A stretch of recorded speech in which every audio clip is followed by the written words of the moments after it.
Hey everyone.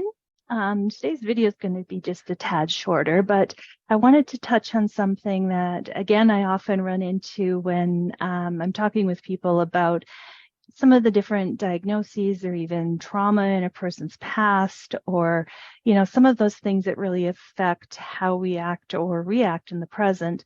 And a lot of times I have clients tell me, I don't want to use this as an excuse. I don't want to use this to I don't want to blame it on this. I want to take responsibility. And so it seems that for them, feeling like they can acknowledge that, or it feels like acknowledging that it's due to a cause is kind of them trying to find a way out. And truly, that's not the case. And often I'll tell clients there's a huge difference between identifying a cause and seeing something as an excuse. So an explanation versus an excuse.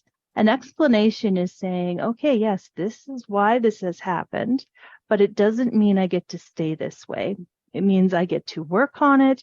It means I need to move forward. I need to change it. I need to take responsibility, and I need to get where I want to be.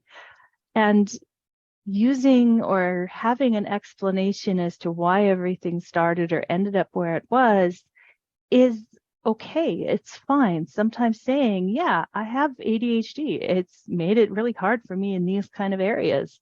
Or, yes, I had an abusive family and I grew up thinking that, all families were that way and it was okay to act that way.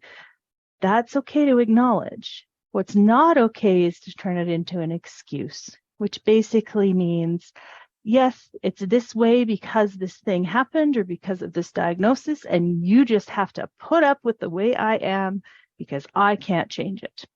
So then every time a negative repeated behavior happens, the person just says, oh, well, it's because I've had trauma in my past, so I get to be like this. Using it that way is using it as an excuse to not have to change or take any responsibility. But it is perfectly okay to identify it as an explanation.